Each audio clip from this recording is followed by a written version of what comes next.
around the world, including NCAA D1, the Magic Johnson Group, and most recently professional teams in Mexico. Coach Lessett was a coach at our past Summit camp in Portsmouth and will be coaching at our Las Vegas Basketball Summit in July. Why don't you give a little bit more background on your coaching experience, some of the places you've been coaching at throughout your career? Well, I started at a very early age at Cal State Northridge as an assistant. I went to Loyola Marymount as a Division I assistant as well. Back when AAU basketball was centrally located, you didn't have tournaments in Orlando and Las Vegas. I was very fortunate to coach a AAU team that won the high school national championship, and my best player was Jarvis Basnight, who started and took UNLV to the Final Four. I have literally coached at every level and been very fortunate to go very deep in the playoffs, if not win at every level. I had the honor of working for Bill Hodges, who coached Larry Bird at Indiana State during their magical run against Magic Johnson, the Michigan State team. I was a Division I head coach and have had the privilege and the honor to coach really around the globe and see the world, and just been very blessed in my coaching career at this point. So for our listeners who they may not have heard much about how that camp went, what did you see from a coach's and a scout's perspective at that event? Well, the first thing about the camp is I thought it was very professional, and I thought the players had an equal opportunity and a great opportunity to be able to be recognized and play to their strengths. One of the things about the camps is, it's kind of a hit and miss for all the different teams that come in to scout, because if they haven't done research on a particular player, they're seeing someone for the very first time. So what I thought that Brian did with his camp and what I thought was so impressive was every player really got to play to their strengths. Part of it in terms of the drills and so forth that were set up before the camp started, and then just the way the coaches conducted their teams during the games. And so I really felt, and I was quite impressed, obviously I'm coming back again, is the fact that the players get a fair shot at chasing their dreams. Going into, on the player side, some of the things they might have questions about, and I know one of the things we have talked together about quite a bit is the transition when players are going overseas. So you've coached at a lot of different levels. You've coached internationally, a few places, China, most recently in Mexico. What are some of the biggest challenges that you see for players when they're making that transition and they're going overseas? I think one of the things that that American college players don't understand when they're done, especially the ones that have played Division I basketball, is there's a certain entitlement that they feel. And they don't realize that once their 4 years of eligibility is done, all the rules change. And at the professional level, for the most part, the way you play, everything that you've been taught in college, you have to really discard it. Like I've been working out quite a few guys that have been auditioning for NBA summer league teams, and the one thing that the NBA teams say is you've done such a good job of preparing them. And I think the thing that the players have to understand is that it is a privilege and an honor to make a professional team somewhere on the globe. And you have to not get caught up in the money that you make, that you have to look at it if you're a 22-year-old. How can I play for the next 16? How can I play professional basketball for the next 16 years and make a living at it? And then when my career is done, then I can start my life. And I think the second thing would be that you have to realize that you're looked upon to be LeBron James, Kevin Durant when you go to another country. And so that means that you've got to be a statesman. That means that you've got to produce wins. And that's the whole thing. When a country, when a team outside of America offers you a job, they expect to win. And that is at the foremost going on. And I think that kind of pressure is really, it's different for the guys that, and I know in talking with the players at Portsmouth, they were very appreciative because they were like, they thought, well, I'll go work on my game. No, it's not that simple. You have to produce wins. The players struggle with is that summer after they finish college and they're trying to either stay in shape or hopefully improve on their game, they seem to, some of them kind of fall through the gaps. They're not in that structured environment. Now, of course, if any of them can get out and work with you, I would advise them to do that. For the ones that aren't able to do that or aren't able to get in with a good trainer, what do you think is the most important thing that they should be doing this summer? Well, I think it's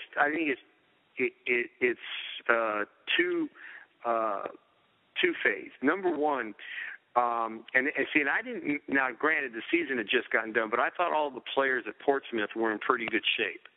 So you have to realize you're auditioning for a job. And, I don't know how many times I've told players this. The number one thing, if you think you're going to go to a camp and just shoot the ball and someone's going to give you a job, what you better hope is that when you shoot the ball, like if you shoot 15 times, make 11. Because what it does, and a lot of times young guys out of college don't understand, you insult these scouts' intelligence because – like when I do the workouts, as an example, I'll tell a guy, you got to go 7 out of 10 from NBA range. You got to go 8 out of 10 from here. Like, for example, when we do free throws, I'll shoot, in my structure, we'll shoot 200 free throws during a session. Well, if you do the math, if you're 80 out of 100, that's 160 out of 200. So all those numbers are going to be what people are looking for. So when they come to the Portsmouth camp, the camp in Las Vegas, players need to be in shape, and when they do shoot the ball, they got to make it. Because if you jack up 15 shots and make 2, number one, you'll never get a job because you'll be perceived as being selfish. But more importantly, then you're not a shooter and you haven't worked on their game. And see, that's the other thing, as in the third point, is that they see Americans. You need to be polished. You need to, I don't know how many times I've talked to guys, and they say, well, I can get someone better. I can go to the NBA Summer League. And they're always looking for seeing if the grass is greener. So you want to make sure you're in shape, and you want to make sure you have a complete game. And that at the end of the equation is how you're going to get a job as a player. We always get the question from players, what do I need to do to stand out? What do I need to do to get the attention of scouts? Well, I know there was a comment made about the NBA playoffs, and I think what you're going to see happen because the Golden State Warriors won the NBA championship is that the series was 2-1 Cleveland, and Coach Kerr made a change in the lineup. And what you're going to see is, and I'm involved with really like 3 or 4 teams right now I'm interviewing, and one of the things about this is you want guys that can play multiple positions. So what does that mean? That means that you can play 2-3-4, you can play 4-3-2. Maybe you have a guy that can play 1-4, 1-5. So what that means is that offensively, if we put you at 3, you can play like a 3. If you can actually play 1 and lead a team like a true 1, great. But it also means, and this is the catch, and this is what players don't, especially coming straight out of college, don't understand. Can you guard? At the end of the day, these guys that make an NBA Summer League team or guys that get jobs now, can you guard your position? And see, that is at the very top of the list. And I can speak for myself personally. There's the 2 things I look at. When I walk in the gym, I watch a guy's feet. Can they slide? And then the second thing is I watch their mechanics on their shooting. In case the guy's supposed to be a good shooter, but he doesn't shoot well in that game, I'm not going to really hold that against him. And then the third part of it is the interview process. Does a player interview properly? Because if he doesn't, because see, that's at the end of the day, if I don't win, I get sent home, and I'm not getting sent home. And so with that being said, it's can you guard your position and can you hit open depending on what league you're playing in and what your line is, the three-point line. So those are the two things. Those are the three things that I would say are most critical. And I'll be very candid. When I'm out at your camp, that's what I'm going to be looking for. The format of our camps, we structure them so that each coach has some practice time with their team at the start of the camp. Can you kind of go through a little bit of what you would do during that time to kind of get your team organized and get everything set when the games start? Well, the first thing I would do, and I've done this at whatever camp, like when I've worked the NBA Developmental League Combine camp, I take my team aside and we just go meet, and I set the parameters, and I try to give them the ability to kind of understand. Okay, you've got an opportunity to be a pro basketball player for a couple of days or 3 days, whatever the camp is. The NBA Developmental League Combine Camp is a one-day event. So for 1 day, you're a D-League player. So that's number one. And then depending on positions and so forth, and again, as I would do in your camp coming up, I'll tell guys, don't get caught up in the number that I've given you, because we can always rotate. So that's first and foremost, and I hadn't mentioned it earlier, but basketball IQ is critical. Can you learn multiple plays? And at your camp, I shared with everybody how Chuck Daly put on the board 3 or 4 plays when he was coaching Orlando, and the guys couldn't run it. He cut them. So his basketball IQ, can you pick up the plays? And then basically getting them to play, team basketball and getting them to play together and then play as hard as they possibly can, and then try to figure out what their strengths are so they can play to their strengths. And I was just going to make as a side note, like in your camp in Portsmouth, there was a young man that I thought was really, really good. Well, there was a scout from the Scandinavian countries, and they liked someone else in the camp better. And they asked me what I thought. I said it wasn't close. And when those two guys actually played and squared off, and the guy I liked, he could just shut down the other player. And so the point is that guy has an opportunity to get a job because he can guard, and he was willing, to kind of play within himself. And, one guy was a Division II player, but ironically, the other guy that the Scandinavian scout liked was a Division I player, a good conference too. Yeah. So it's just a matter of trying to get everybody to play to their strengths and play together. And the last thing I would say is you might just have one guy on your team that can get a job, but it takes all the other players to play together so that guy can get a job so he can shine. So it really, for the 2 days or 3 days, whatever we're together, you really are a pro basketball player. And it takes everybody in order for everybody to be successful. And unfortunately, maybe not everybody can be a pro for money, but at least for the 2 days in camp, they are a professional, and they help that one guy that can play get a job. So that's kind of how I approach it, and hopefully it benefits everybody. Since you have coached down there in Mexico, is there anything specific you'd like to tell players who are looking at an opportunity and might want to get on that tour team that we take? I will tell you a couple things, and it's changed a little bit. It changed with Mexicali winning the championship. Mexicali cut their budget and actually dumped a couple players so that they could get players at a lower cost. So I know I've heard you tell this to players in Portsmouth. If someone offers you a job for $3,000-$4,000, take it. Because what's happened in Mexico has a great reputation, and there's a very good chance I'm going back there to coach.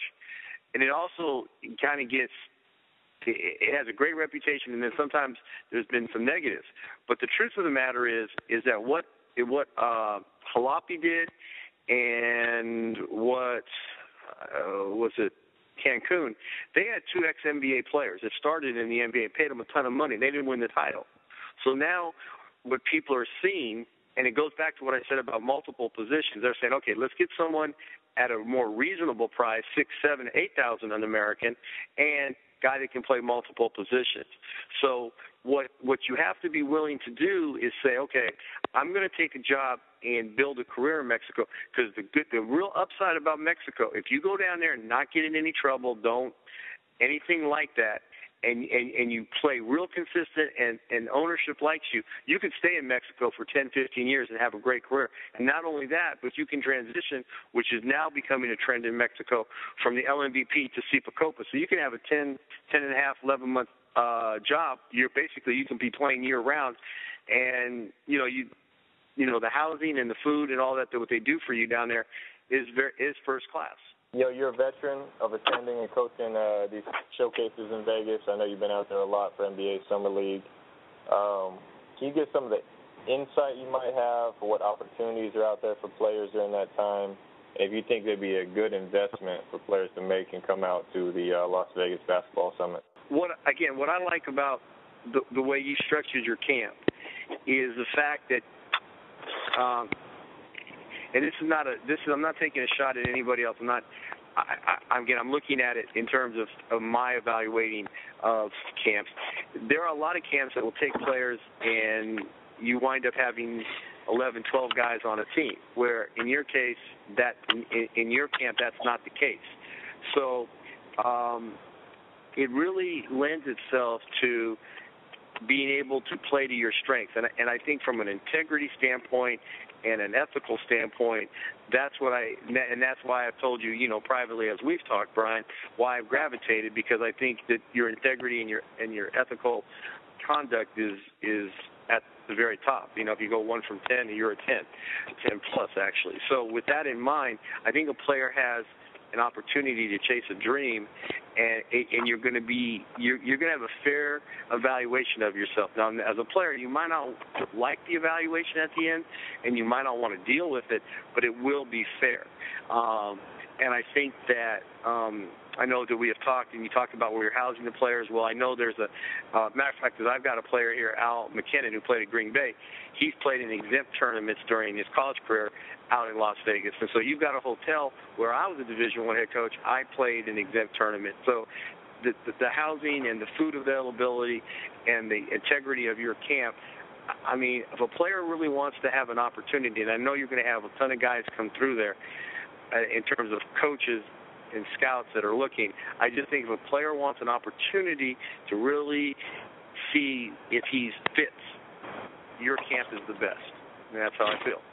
That's why I'm willing to work. Yes, and former NBA player and NBA coach for the Toronto Raptors, Mr. Butch Carter. Mr. Carter has had the opportunity to play for the Lakers, Pacers, Knicks, and the 76ers. This Coach Carter's career has not only stopped in the league, but he now also strives to help those and with their basketball career in Canada. All righty. Thank you, Brooks. How you doing, Coach? I'm doing good. How's everybody there? Oh, everybody's good, man. We appreciate you calling. I know you got a tremendously busy schedule, so I appreciate you taking a little time, man, to give some knowledge to the listeners and to share a little bit about some of the exciting things you have coming up. Can you just give the audience a little bit of your basketball background? Well, in '76, I was the Ohio Player of the Year, first McDonald's All-American in Ohio, signed to play at Indiana. Played 4 years there. We won the Big Ten, won a lot of games, played with a lot of really good players in Indiana. Drafted in the first guy in the second round, I think, by the Lakers in '80. Played a year and a little bit with the Lakers, got shipped off to the Pacers, played 3 years, and then got a couple years out of New York. So from there, I always wanted to be a coach. And basically started as a high school coach, went back to my alma mater. I'm the only person ever to be Ohio High School Player of the Year and Ohio High School Coach of the Year. Turned that thing around in a couple years. Became an assistant coach at Long Beach with Joe Harrington, Seth Greenberg. Then I became assistant coach at the University of Dayton with Jim O'Brien. Turned that thing around in a year. Got to the Sweet 16 NCAA. Was fortunate enough to work the NBA pre-draft camp, and Milwaukee hired me. I spent 6 really good years there as far as family and everything else. The basketball was terrible, but the personal stuff was great. And then basically got a call to go up to Toronto to help them kind of restructure things, and things kind of fell apart for Isaiah. But I was lucky enough to become interim coach, and I was able to keep the the head coaching job. What we did there was historical. The first NBA team in a 54-year history of the NBA go from less than 20 wins to the playoffs. Did some good stuff, developed some young guys. And at that time, I also had custody of my 3 older boys. And for me, it was time to go home, get them through high school. And then I bought a couple businesses and sold them. And now, I'm back in basketball at a level in which, I'm very comfortable with. And it's going to be in Canada, but it's a level I'm very comfortable with. Wow. Well, so it's obvious you're a great mentor. And when I spoke to you the other day and you mentioned you were starting a league, I got really excited. That's why I asked you to come on the show at such a short notice, is because, basically starting a new league, so it's a new opportunity for a lot of new players. And you mentioned about the mentoring that you'll be providing at your league. Can you talk a little bit about your league? I want to go into a little bit more about the basketball side of things that you're involved in. Well, at 56, I want to get back in basketball, all right? Mm-hmm. Mm-hmm. All right, I want to get back in basketball, but I didn't want to leave Canada. In my mind, this is how I see basketball going. The NCAA is going to raise the requirements for kids from 2.0 to 2.3 in 2016. I also believe that they're going to set all 18-year-olds free to go into the NBA draft. And so it's going to become the wild, wild west. And a lot of those kids don't understand that the only reason they're setting them free is to depress their value. You do not need an 18-year-old playing in the D League against 25, 26-year-old men. All it's going to do is ruin their value. And then they're going to be allowed to pull their name out and go back to college where they'll have to stay 2 or 3 years. Here's the math of it. There are 351 colleges and universities produce 100 draft hopeful kids every year. The NBA only needs 25. So kids don't understand the math, and then they don't get the right mentoring at university or college level or AAU. And so they have a false sense of how many kids are going to get through the system, and basically it's going to be about 20 kids a year. Wow. So if I was a kid or the father of a kid, I would keep him in college at least 3 years so that he has the physical maturity to play. So people always ask me, how did you get Tracy McGrady through the system? Well, we created a practice plan in which Tracy McGrady never played against Doug Christie or Butch Carter against them in practice. He was always on the same team. They don't run 2-year-old colts in the Kentucky Derby. But these people think you can turn an 18 or 19-year-old who's physically immature against these grown men who are 6 or 7 years older than them and fighting for guaranteed money. It doesn't work that way. And then if you take these young men who haven't been coached properly on what the skill set they need to have, because to be a good NBA player, you have to be a two-way player. The guys who play the longest are two-way players regardless of position. So the reality is, as I saw basketball a long time ago, in Toronto, we created the first analytical model in 1998. I came up and I figured out that the empirical number in basketball is 1,230. 1,230 is the number of games lost every season. So 30 teams play 82 games, 1,230 games are lost, 1,230 games are won. So you have to determine how to get to 615, which is half of the winning number for 1,230 on the winning side. Figure out what those guys are doing at 615, and then that's what you have to trend to. Most of the time, those teams have physical superiority and skill superiority. Most coaches cannot coach skill. Most coaches now are managers. They are not coaches. They can't coach a kid a crossover dribble. They can't coach him to shoot with his opposite hand. They'll go out there and tell him we got to shoot all these threes. But think about it. The way I built value for all my young players was we learned to dominate the game close to the basket. Mm-hmm. Once they learn to dominate the game close to the basket, they're not even going to shoot threes until their 3rd or 4th year. Right. Yep. So what I'm doing in Canada is that I figured I could create a development league.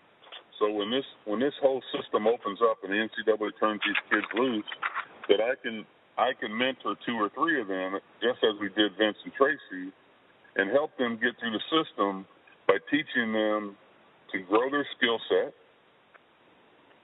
So everyone talks about the way Steph Curry shoots. The reality is Steph's crossover kills the center of balance to whoever's defending him.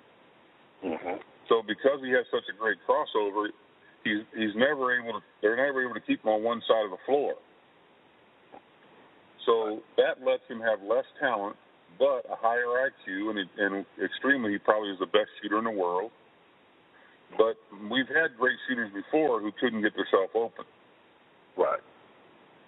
Right? So, my goal is that I believe the D-League has always been, it's a holding tank. It is a fish tank. It's not like baseball where they're going to mature the guys. They have an old head guy coaching the guys every day, teaching them how to do all the skill stuff. If any team in the league pays $80,000, they can pull a player off any team. So that is not a development league. That is a holding tank. That is a goldfish bowl with them having the ability to go and fish out whatever fish they want when they want to. Yeah. So for me, that's how I see it. There's a great opportunity. If you're a real coach, if you can coach skill, there's a great opportunity for you.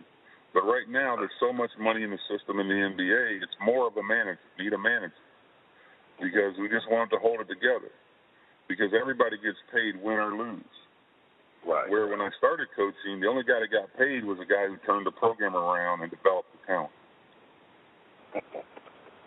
Right. So the Canadian Basketball League will start in December, and I've studied Major League Soccer, the Euro League, the NBA D-League, all the leagues. We're playing our games in gyms. You don't play in ice arenas. If you play in ice arenas, your chance of success diminishes tremendously because the expense of the ice coverage. The NBA did not become successful till Bill Davidson built the Palace for the Detroit Pistons in 1988. And then that model was enhanced when the Bulls built the 200 suites in their new home arena. And then that model was enhanced when Mr. Auschwitz prepaid the inheritance tax for the Clippers and Lakers and the Kings and put them in one building. So the reality is that you can win basketball games by understanding two things. Understand the real math of the business and understand that you must improve players' skill set for them to have real value. So it's something I've done very successfully. I've got two guys. Vince is on his 16th year. I think he's over $165 million. I think Tracy ended up at $161 million. But it's not about coaching a guy to get him into the league. It's about coaching him to get him through the second contract. For the camp that we do with a lot of guys that are right out of college and are trying to get an opportunity to continue playing basketball. What are some of the benefits and what are some of the things that they can expect to gain by coming and playing in your league? Well, if they're on my team, they will get the best coaching outside of the NBA. Okay. They will be measured. I've got a test called the Tarzan test.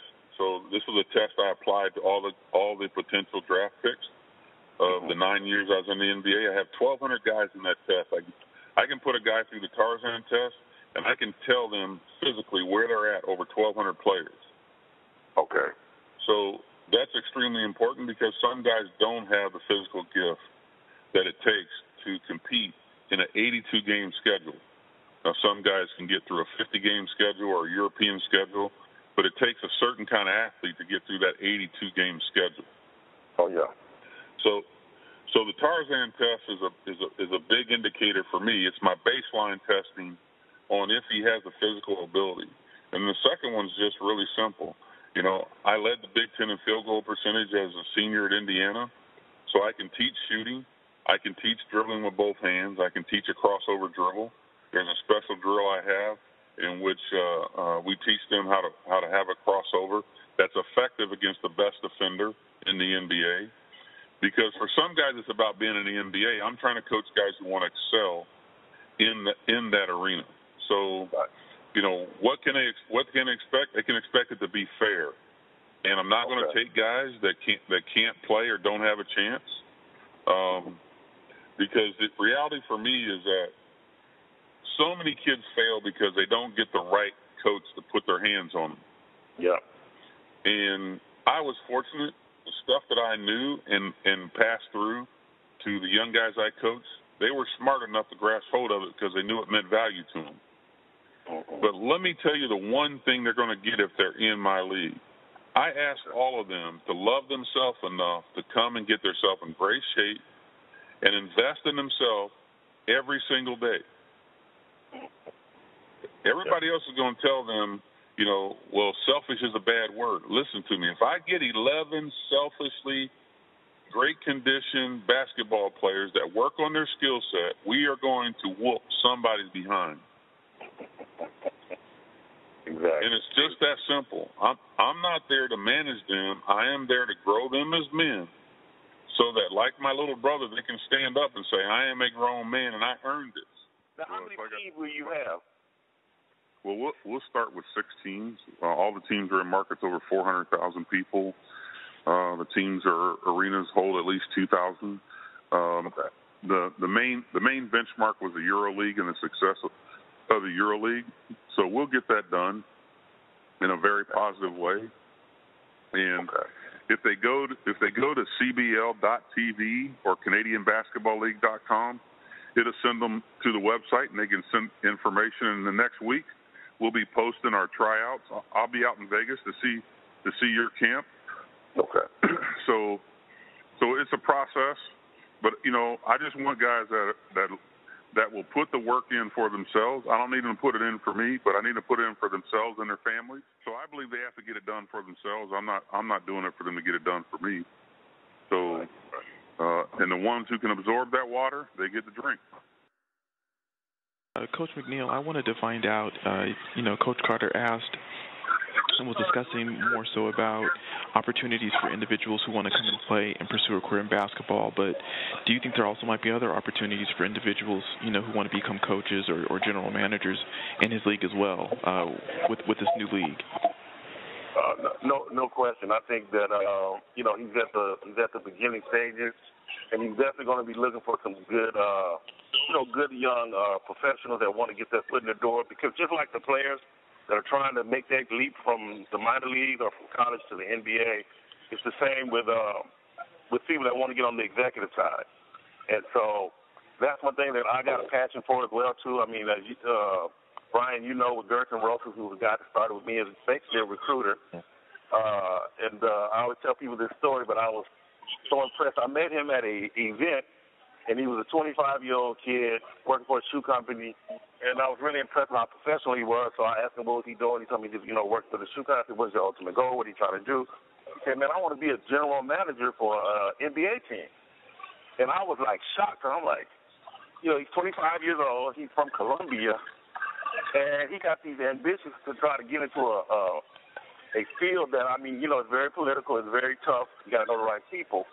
But I was so impressed with his determination and his will to want to do something on that level. I was able to take him under my wings, got him started at the University of Houston as a GA, and then he went on from there. I got him an internship with the Rockets, and he did such a great job in that half a year that he got moved up to a local scout, and he reached the goal. He became the general manager of the Dallas Mavericks a couple of years ago. But he did step down from that job. He came back to the vice president of basketball operations with the Rockets. Just wasn't a good fit at the time for him. But no, we're always looking to help individuals that want to get on the executive side as well. So, George, we'll get your information, and then I'm going to pass it on to Butch and make sure you guys connect. Because I think there's some opportunities there. Thank you.